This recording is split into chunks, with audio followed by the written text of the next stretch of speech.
தூங்குறியா? எவ்வளவு நேரமா நான் கூப்பிட்டு பேசிட்டு இருந்தேன்ட்ட. நீ மதிச்சியா என்ன? நான் மட்டும் இப்ப போய் புட்டு சாப்பிடுவேன், உனக்கு கிடையாது. உனக்கு வேணுமா?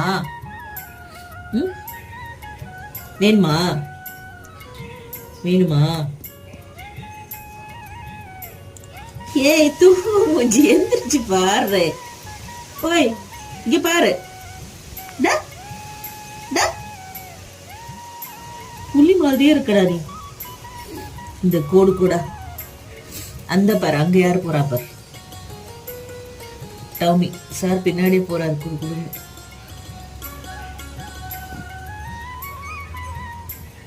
எல்லாரும் ஏஞ்சிட்டாங்க, நீ மட்டும் தூங்கு. தூங்கு மூஞ்சி. ஓய்.